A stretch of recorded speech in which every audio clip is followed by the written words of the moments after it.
Hello everybody! My apologies in the delay in getting this video up.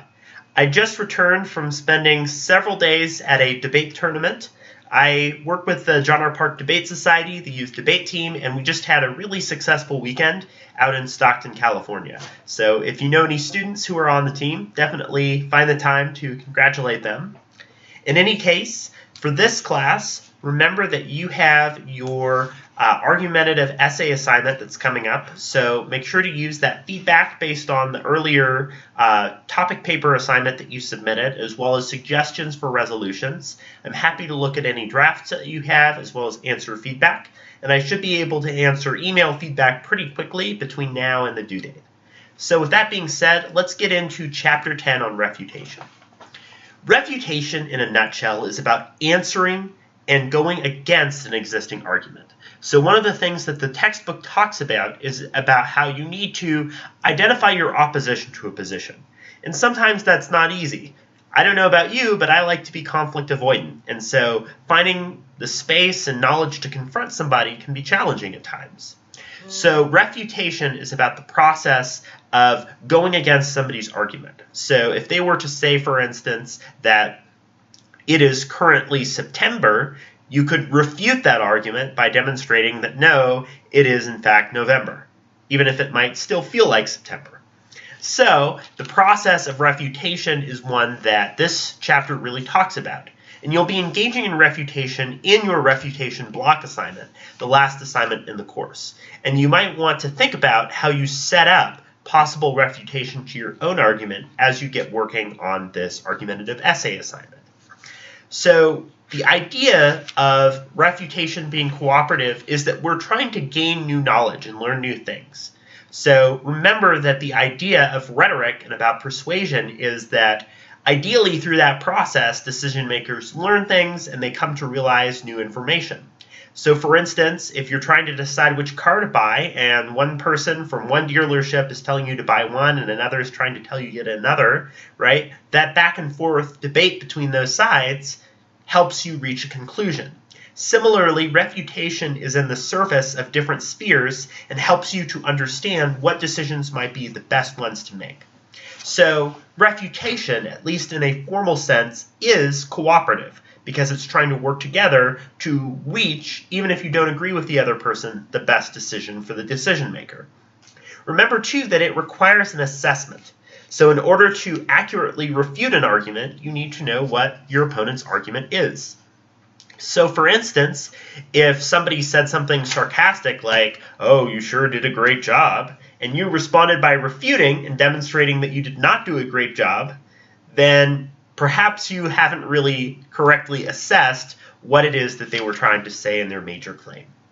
So when you identify the major claim or the major issue that you are refuting or disagreeing with, you can think about what some of the objectives or the values are.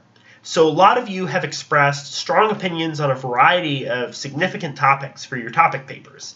So when somebody says something that goes against what you believe or what particular objectives or values that you have, you might have a strong reaction. They don't value, for instance, security or life or personal freedom in the way that I do. So that goes against the value, and that might help set up the basis of your refutation. So thinking about what alternatives to the argument that you've heard somebody make is particularly important, as well as looking for possible information and assessing costs and risks. One of the really good examples of this is about the minimum wage debate. So a couple of you talked about the minimum wage, and so if somebody says, for instance, that we should raise the federal minimum wage, a possible alternative argument is that instead you could have each individual state have their own minimum wage that's adjusted for the particular levels of inflation for that state, and then assess through refutation why that's a better strategy. We'll talk about what that type of argument would be in a minute. So implementing new strategies and ways to refute is important, right? I don't know about you, but sometimes you kind of go in and argue without really an understanding of how it's going to go, right? Refutation is about a plan. What do you want decision makers to believe, and what do you accomplish through that process? And identifying who the decision makers are, what their goals and values are, what they want to achieve is important. A lot of times in technical spheres, or even things like Congress and that sort of thing, they want to know solutions. They want to know, how do you solve the problem? So it's not enough just to critiquing an existing argument. Oftentimes it requires you to identify another argument to make against them.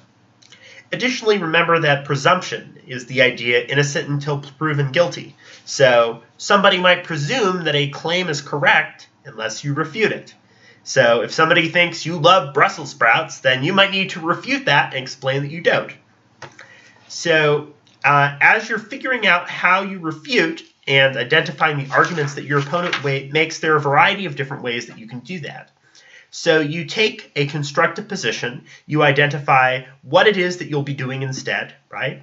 And you can think about 4 main steps in the refutation process. First, state what your opponent's argument is. So for instance, my opponent states that I like Brussels sprouts. The second part is to state your own claim in response that refutes their claim. So the second claim here is, I don't like Brussels sprouts. Third is using some sort of warrant or evidence that shows why your claim is correct. I tried Brussels sprouts a few weeks ago and they tasted like really nasty. And then fourth and finally, explain how that then undermines the major claim. As a result, we can see from my experience that I do not enjoy Brussels sprouts. So another example is, they say that the federal minimum wage should be increased. I say that the minimum wage should be increased based on states. My support for this is that this model has worked well in particular cities such as Seattle. This means we should reject their claim in favor of my alternative. That's an example of that kind of constructive refutation. And so there are 3 main ways that you can refute arguments and suggest certain possibilities. One is the defense of the status quo. Now, the status quo means things how they are. It imagines a world in which whatever the person you disagree with is proposing doesn't exist, right? So if somebody says, hey, we should go to the mall today, you might respond in a defense of the status quo and say, no, I'd rather just sit here and keep being on the couch and watching TV, right? That would be a defense of the status quo as it currently exists. The second type of strategy is a status quo with minor repair argument. We saw this a lot during debates surrounding the original Affordable Care Act. So rather than passing a major bill, there were a lot of people who said that instead we should pass a series of smaller reforms over time. That's an example of status quo with minor repair, because rather than doing one thing all at once, you start doing a set of smaller changes. And then next is a counterplan. A counterplan is a different proposal that you suggest is better or a more viable alternative to what the claim you're hearing is. So if somebody says, hey, we should go to the Pie and get pizza, maybe your counterplan is, no, we should go to Sawadee and get Thai food. And that's a better option because it's healthier and it has more choices for people. That could be what a counterplan would look like in action. Additionally, frame breaking is the idea that you break out of, you think outside of your own assumptions and beliefs to consider other points of view. So what are the values? What are the beliefs that somebody that disagrees with you has? I always tell my debaters that the most successful people in argumentation are ones who can empathize and think about what another person's argument is and why they're making that particular argument. Additionally, using things like credibility, as we've talked about, is pretty important to help develop and show why somebody should believe your refutation. Also, momentum, right? So building momentum over time is important. I always tell people to start with their strongest arguments because it builds momentum for later arguments. So, right, like if a used car salesperson comes to you and says, hey, buy this car. It doesn't have a working AC and the seats are torn, but it's reliable and it gets good mileage. You might be thinking, what? Why would I want to buy this? Meanwhile, if the salesperson says, hey, you should buy this car. It's reliable and it has great mileage. Like the seats aren't so great and it doesn't have working AC, but the benefits outweigh the costs, then you're probably more interested in developing that too. Additionally, there's the idea that denying support happens, right? So you can suggest that there's a lack of support or evidence for particular arguments that your opponent makes. So, for instance, you all noticed this a lot in the Orrin Hatch debate, that there was a lack of evidence and support kind of on both sides. Additionally, probing opponents is the idea that you figure out, what arguments are they making, what are their strengths and weaknesses, etc. So you might see, oh, hey, this presidential candidate is really good when it comes to talking about immigration, but maybe isn't so experienced on economic issues. So using things like questioning, right, asking your opponent questions, or somebody you disagree with questions to figure out what they believe in, that idea of probing and figuring out your opponent is a really helpful strategy when developing compelling arguments. Additionally, a flow sheet is discussed toward the end of the chapter 2. And while that's a more technical thing, oftentimes in competitive debate, you can think about a flow sheet as an opportunity to take notes on existing arguments. So you've seen this, for instance, in presidential debates where the candidates oftentimes will take notes and scribble down what their opponent's arguments are.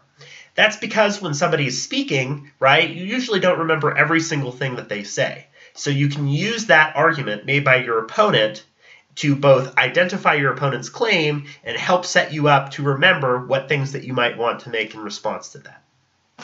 So that should cover it for this chapter. Again, let me know if you have any questions, and apologies on the more delayed time for this video, but I greatly look forward to your argumentative essays, and I hope that you all have an excellent week.